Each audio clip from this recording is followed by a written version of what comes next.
Hello, xin chào các bạn đã quay trở lại với review 5 phút. Sau thành công vang dội của Đấu La Đại Lục 1 thì Tuyệt Thế Đường Môn 2 đã tiếp nối và phát hành được hơn 30 tập phim. Thế nhưng nhiều khán giả vẫn chưa thấy được sự liên kết giữa hai phần. Điều này cũng hoàn toàn dễ hiểu bởi nhân vật chính vẫn chưa có dịp được bộc phát ra sức mạnh đến từ võ hồn truyền thừa. Ở trong các video trước, mình đã bật mí cho các bạn việc Vương Đông chính là con gái của Đường Tam và Tiểu Vũ rồi đúng không nào? Và không để các bạn phải đợi lâu nữa đâu, trong những diễn biến tiếp theo, Vương Đông đã chính thức xuất ra vũ hồn Hạo Thiên Chùy vô cùng mạnh mẽ. Vậy quá trình này diễn ra như thế nào? Ngay bây giờ hãy cùng chúng mình tìm hiểu nha! Khi ấy, tại giải đấu vòng tròn của cuộc thi đấu hồn đại tái, Sử Lai Khắc đã gặp phải Học viện Thiên Linh. Đây là một trong số những đội mạnh nhất, có tới 4 hồn tông và 1 hồn vương. Cuộc đấu này có thể dùng từ thảm thiết để hình dung. Trận đầu tiên, Từ Tăng Thạch bị thương nặng, ảnh hưởng đến cả sức mạnh căn nguyên. Trận thứ hai, Hòa Thái Đầu thoát lực, Tiêu Tiêu bị trọng thương hôn mê sâu, ngay cả vũ hồn cũng bị đánh nát. Nếu không phải cô bé có vũ hồn song sinh thì chỉ với vết thương này, cô bé đã phải rời khỏi cuộc thi đấu hồn đại tái này rồi. Còn trận thứ ba, kết cục cũng không khá hơn những trận trước, Bố Bố bị thương nặng hôn mê, thậm chí Hoắc Vũ Hạo và Vương Đông đã xuất ra Hoàng Kim Lộ cũng chưa thể đánh bại được đối phương. Mà sau một kích ấy, Vũ Hạo cũng bị tiêu hao hồn lực mà ngã xuống. Cuối cùng, chiến thắng này được mang về từ chính Vương Đông, người đã tiêu hao hết hồn lực. Lúc bấy giờ, trên sàn đấu, đối diện hắn chính là Thượng Quan Tàn. Lúc này, rõ ràng gã có thể sử dụng hồn kỵ thứ tư của mình để khống chế tinh thần Vương Đông, nhưng lại không làm vậy.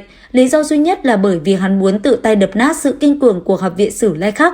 Thượng Quan Tàn nghĩ vậy, liền nhìn Vương Đông mỉm cười nói: "Ngươi không nhìn rõ tình hình sao? Hiện giờ, thậm chí ngươi còn không có đủ hồn lực để phóng thích vũ hồn. Ngươi dựa vào cái gì mà đấu với ta? Nhanh nhận thua đi, ta sẽ không làm ngươi bị thương." Bước chân của Vương Đông càng lúc càng nặng, giọng nói càng thêm lạnh lùng. "Ngươi chắc là ta không thể phóng thích vũ hồn sao?"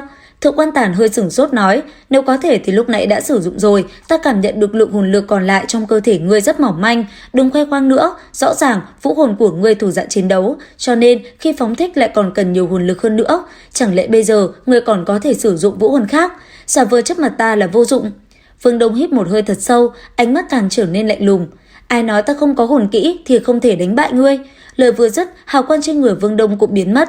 Sau đó xuất hiện một cuồng sáng màu đen, nhưng trên người một hồn hoàn cũng không có. Tay phải của hắn xuất hiện thêm một cây búa. Cây búa này mang phong cách cổ xưa. Cũng ngay khi nó xuất hiện, một áp lực vô cùng ngưng trọng bạo phát ra, khiến Thượng Quan Tàn thất kinh hô lên: "Sử Lai Khắc các ngươi đều là quái thai. Có điều, ngươi không còn cơ hội nữa." Lúc này, hắn không còn chút do dự nào, lập tức lắc nhiếp hồn linh, hồn kỵ thứ tư bắn ngay về phía đầu của Vương Đông. Khóe môi Vương Đông nở một nụ cười châm biếm, hắn để những quầng sáng kia thoải mái bao phủ lấy người mình. Nháy mắt sau, ở mi tâm Vương Đông đột nhiên bừng sáng, một tia ánh sáng màu ánh kim xuất hiện với tốc độ kinh người. Tích tắc sau, trong phạm vi 10 thước đều cực kỳ chói mắt, Thượng Quan Tàn kêu lên một tiếng thảm thiết, máu tươi từ miệng hắn chảy ra không ngừng. Hắn cảm thấy đầu óc của mình như muốn vỡ tung, còn nhiếp hồn linh cũng vỡ nát. Vương Đông cũng ném cây búa trong tay mình ra ngoài, nó bay thành một đường cong tuyệt đẹp về phía ngực của Thượng Quan Tàn. Thấy vậy, một bóng người lập tức xuất hiện trước mặt Thượng Quan Tàn, đỡ lấy chuôi búa kia. Chỉ thấy bóng người kia bị đẩy về sau 2 bước mới miễn cưỡng dừng lại. Người đó ngạc nhiên kêu lên: "Thật mạnh!" Ánh sáng màu đen kia từ từ biến mất, người xem còn chưa kịp nhìn rõ cây búa đó hình dạng gì thì đó cũng đã biến mất theo. Cả người Vương Đông lảo đảo nhưng vẫn cố gắng đứng vững.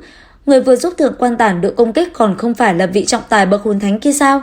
Y xuất hiện cũng có nghĩa trận đấu này đã kết thúc, bởi vì diễn biến quá nhanh cho nên không mấy ai để ý ra thứ mà Vương Đông vừa sử dụng chính là Hạo Thiên Chùy. Có thể nói, vũ hồn thuộc về tiên tổ Đường Tam, dù đã rất lâu không xuất hiện, nhưng nó vẫn tồn tại như một thứ gì đó mạnh mẽ, khiến người ta mỗi khi nhắc đến đều phải kiêng dè. Và cũng chính từ khoảnh khắc này, bí mật về võ hồn thứ hai của Vương Đông đã được hé lộ. Thân phận thật sự là thiếu tông chủ của Hạo Thiên Tông cũng được Hoắc Vũ Hạo khám phá ra. Như vậy, dù Vương Đông mới chỉ xuất ra Hạo Thiên Chùy trong tình trạng suy yếu, nhưng uy lực kinh khủng của nó là điều không thể chối cãi phải không nào? Các bạn có mong chờ tình tiết này không? Cùng comment ý kiến dưới phần bình luận nhé! Bây giờ thì xin chào và hẹn gặp lại!